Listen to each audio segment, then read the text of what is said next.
Welcome to Football Game Plan's Power Rankings here on the Game Plus Network. I am Emery Hunt, the czar of the playbook, and we are at Week 12 in college football and Week 11 in the NFL. And you know how we like to do. We have a lot of stuff to get into this episode, and we'll start in the NFL with our Week 11 Power Rankings. At 32 this week, once again, are the Cincinnati Bengals, coming off of a bad loss to the Baltimore Ravens. I thought they hit rock bottom in this ball game. Again, I've been riding with the Bengals from earlier in the year when they looked like they had a chance to knock off the Seattle Seahawks. They had an opportunity to knock off the Arizona Cardinals, and I thought this wasn't a bad team. But what we saw last week against Baltimore, again, starting a rookie quarterback in Ryan Finley, you expect some bumps and bruises on the offensive side of the football, but they just don't look like a good football team collectively right now, which is why they're at 32.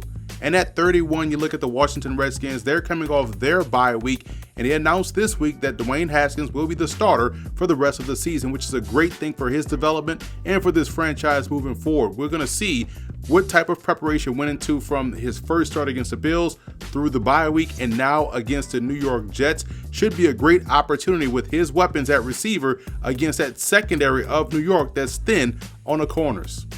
Moving on to teams 26 through 30, and the Detroit Lions lost a tough one last week to the Chicago Bears, but credit Jeff Driscoll for going out there as the starter, not knowing that he was going to be the starter until they announced that he was going to be the starter. So I thought he acclimated himself well and did a solid job considering the circumstances. The Giants and Jets played each other last week for the Battle of New York, and the Jets came away victorious with the help of Daniel Jones in those turnovers. Again, until Jones starts to protect the football, the Giants will start to suffer similar fates each and every week. You look at the Atlanta Falcons going down to the Superdome and making a statement about beating the brakes off the New Orleans Saints. The Saints were held without a touchdown for the first time in quite some time. So Dan Quinn's squad on the defense side of the ball looked ready to play, and that offense kicked it into gear in the second half. The Miami Dolphins won their second straight game, and just shows you the type of resolve that team has and how they believe in the stuff that Brian Flores is selling as a head coach. Excited for this team moving forward. They have a really interesting 3-game stretch coming up that could see them push this record even further up the win-loss column. No real significant changes from 21 through 25, but you like how the Browns were able to get off the mat and get a win against the Buffalo Bills. I love what I saw from their ground game. Denver was on a bye last week and have a huge test this week against the Minnesota Vikings, and the Tampa Bay Buccaneers were able to knock out the Arizona Cardinals despite 2 interceptions coming from Jameis Winston. And speaking of those Arizona Cardinals, when you look at what they're starting to do offensively, you have to be excited. We saw some go-go offense coming from the Cardinals. They're starting to move the football in chunks. If they can play a complete game, both offensively and defensively, they can start to win those close games that have been losses for them so far this season. And you have to be happy for a guy like Mitch Trubisky, who went out there against the Detroit Lions and played okay, but got the win, got off the schneid, got this offense into the end zone. So you like for him to stack positive performance on top of one another, and they have a huge test this upcoming week. So we'll see if he can do the same 2 weeks in a row. Now here are teams 16 through 20, and the Buffalo Bills have to find some way to complete passes deep down the field. Josh Allen has to play a lot better if this team wants to continue to make significant strides this season. Carolina lost a tough one in Green Bay, came down to the wire. You like how they were able to fight through adversity throughout that ball game, but they have to start finding a way to be even more productive in the passing game. Speaking of the passing game, the Jacksonville Jaguars get one of their stars back in Nick Foles. He's going to start now over Gardner Minshew, and the good part about that, the last time we saw Nick Foles out there on the football field for the Jacksonville Jaguars, he threw a touchdown pass. Let's just hope that he can stay healthy for the rest of the way, because this team can make some serious noise in the AFC South. You also look for the Los Angeles Rams to try to make some noise to get back in the conversation for one of the best teams in the NFC. This team is quietly suffering through a ton of injuries on both sides of the ball, along the line of scrimmage, at wide receiver with Brandon Cooks, and they're depleted in the secondary outside of Jalen Ramsey. So this team has some questions, they have some holes. Let's see if they can turn it around and get their season back on the right track.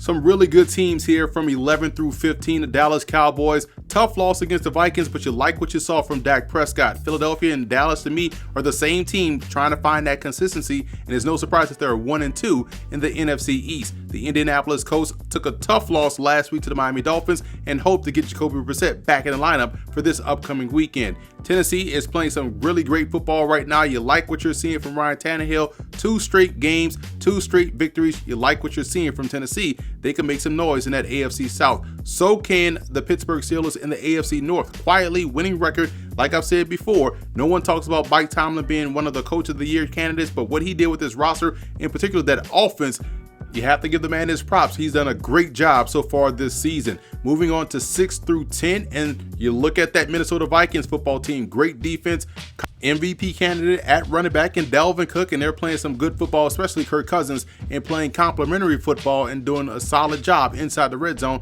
and also on third downs. But let's talk about the Oakland Raiders at number 10, cracking our top 10 with the way they're playing. And now is a huge test, not because of the opponent. They play Cincinnati, but can they take care of business against a team that they're heavily favored against and a team that they should beat? We'll find out this weekend. And the Houston Texans have one of the bigger matchups of the weekend in the 1 o'clock slot. They take on the Baltimore Ravens. So we'll learn a lot about this defense and how much better have they gotten since J.J. Watt went out with an injury. So this is going to be a big test for them, and we'll see where they stand in the AFC hierarchy after this one.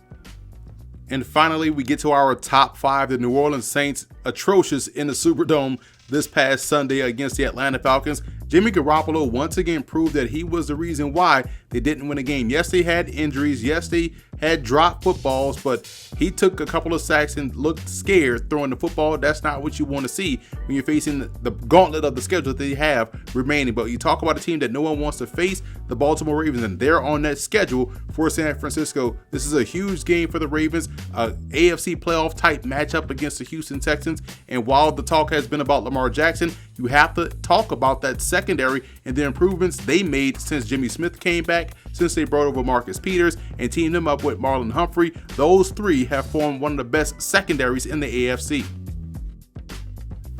So we'll take a quick commercial break and be back with more Football Game Plan's Power Rankings. Football Game Plan is brought to you in part by Ninth and Lux. Visit the website ninethandlux.com and check out the clothing gallery. Do You Music, with featured artist IW in his latest album, Season 2. You can check that out on iTunes as well as doyoumusic.com. Nesby Phipps, art, life, entertainment. NesbyPhipps.com. Grind It Out Fitness. Visit the website grinditoutfitness.com and download the app. I'm Alex Marinoni, offering you Football Game Plan's best bets for Week 11. Let's start things off in Miami, where the Dolphins play host to the Buffalo Bills. The Dolphins, as of late, are no longer the same Dolphins team from the first 4 weeks, sitting on the wrong side of lopsided losses. Over their last 4 games, they are 4-0 against the spread and have proved to be a respectable NFL team with 2 straight wins. They go up against the Bills, who sit at 6-3, but have been struggling on the offensive side of the ball. Josh Allen and company have struggled to put up points, and for the first time these two teams met this season, those struggles nearly led to a Bills loss. With the two teams seeing each other again, I expect adjustments to be made, but another close one. With the spread set at plus 5.5 for the Dolphins, I'm taking them to cover this spread. In a pivotal AFC South battle, we have the Jacksonville Jaguars heading to Indianapolis to play the Colts. In this one, we have the Jaguars turning the reins back to Nick Foles, and we should see Jacoby Brissett back under center for the Colts. These two teams are very similar in nature, with offenses that aren't very explosive, that like to control the running game, and two defenses that can really get after it. The Jags are coming off a bye week, and this Colts team has been decimated by injuries. After a tough loss to a 1-win Dolphin team, having to play a fresh Jacksonville team doesn't get easier. The money line is set at plus 125 for the Jaguars. I like them to outright win this game. Heading to Carolina, where the Panthers will play host to the Atlanta Falcons. The Panthers have been reeling these last couple of weeks, and they go up against an Atlanta Falcons team that is coming off their best performance of the season with a 3-score win up against the New Orleans Saints. The Falcons shook things up during their bye week by rotating the coaching staff, and it resulted in a 6-sack day to Drew Brees and holding that offense to just 9 points. Now, this was just 1 week, but no one has ever had any doubt about this offense putting up points. The question has always been, can that defense stop anybody? With these adjustments made, I like them to keep this one close with Carolina. With the spread set at plus 5.5, I like the Falcons to cover. Over in Washington, we have the New York Jets set to take on the Redskins. Despite the win last week, the Jets have been a major disappointment this season. Coming off a win, you would like to think that they would be able to keep the ball rolling and shift the momentum into their next opponent. But we have learned that this isn't the case with this team. To their credit, after the big win against the Cowboys, their next game was with then undefeated New England Patriots coming off a bye. Yes, the Washington Redskins are also coming off a bye week, but they are not the New England Patriots. The Redskins have less talent on the offensive side of the ball than the Giants, and they rely on a running game to play a big part in this offense. The Jets are coming off a week where they held Saquon Barkley to just 1 yard on 13 carries. I don't think they repeat that, but I do expect Adrian Peterson to struggle against the Jets here. The Jets are the underdogs here, and with the money line set at plus 104, I do like the Jets to win this game.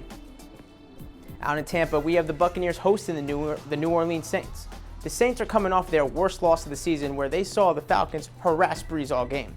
They play a Buccaneers team that can be explosive at times offensively, and who are not scared of any matchup. Jameis Winston, who, yes, is turnover prone, but also has the capability to keep up in any potential shootouts. The big matchup here will be Mike Evans and Chris Godwin up against Marshawn Lattimore and Eli Apple. Another fascinating matchup is the New Orleans offensive line up against this Tampa defensive front who can really get after the quarterback. After a rough week against Atlanta, it will only get tougher for this offensive line dealing with Sue, Barrett, and Pierre-Paul. The line is set at plus 5.5 for the Bucs. The best bet here is for them to cover this spread. In what should be considered Week 11's game of the week, we have the Houston Texans traveling to Baltimore to take on the Ravens. An awesome matchup between two MVP favorites in Lamar Jackson and Deshaun Watson. These two quarterbacks are capable of putting up an epic shootout against two defenses that have been okay this year. The Ravens defense is starting to finally come around with a few good weeks in a row now, and the Texans, despite missing Watt, have proved to be one of the better defenses in the AFC. But the star power on the offensive side of the ball will definitely outlast these defenses, and seeing the over-under set at 50.5, I like this game to hit the over.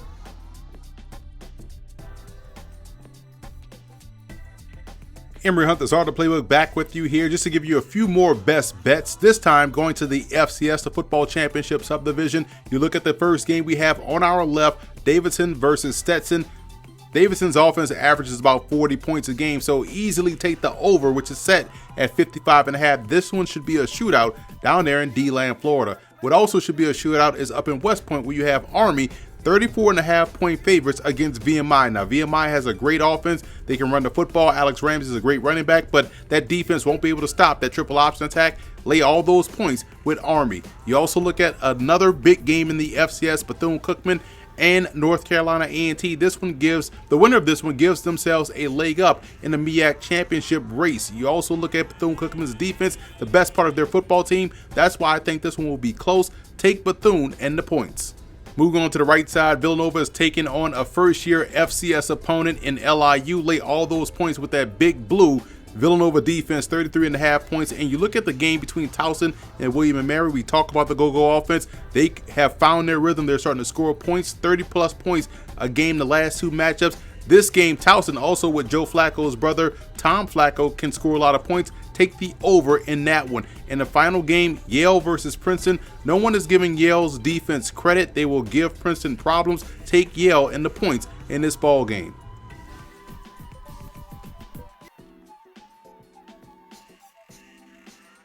Troy Anthony here with Football Game Plan's NFL Best Bets.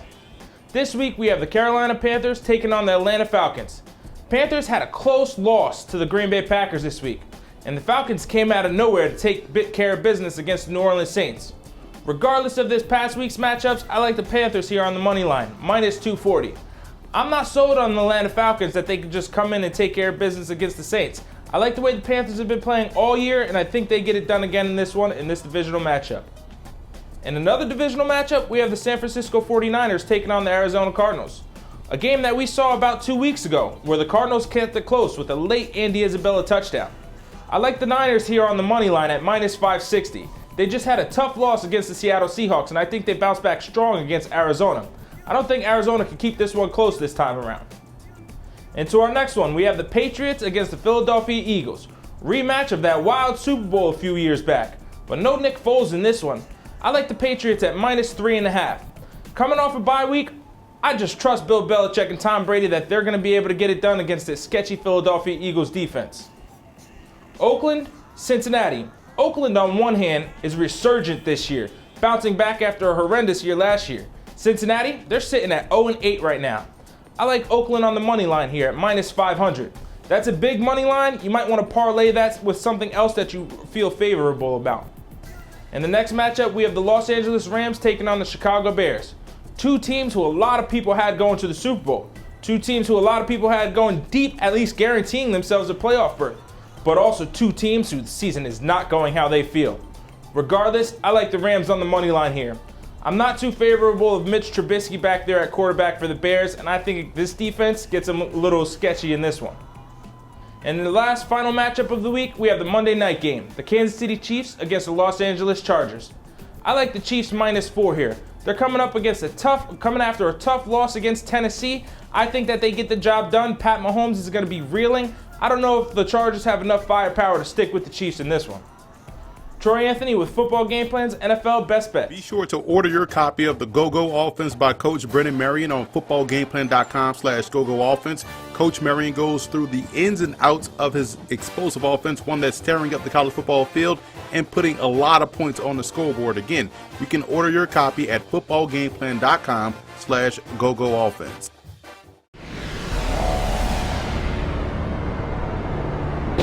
Well, the game of football has taught me so many things, man. Now, think about the huddle we have right now, right?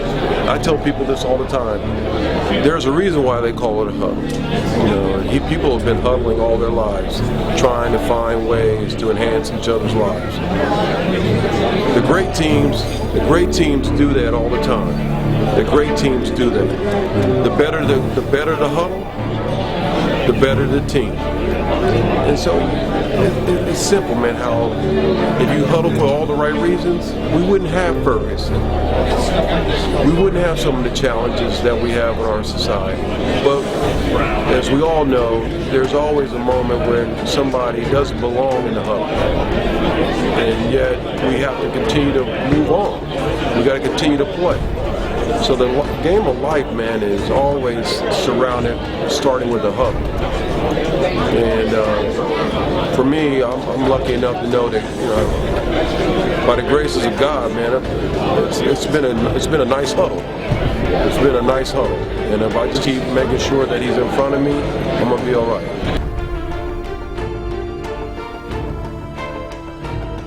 Football Game Plan is brought to you in part by Financial Coaching LLC, investment, retirement, security. Stewardship Credit. Financial growth is in your hands. StewardshipCredit.com.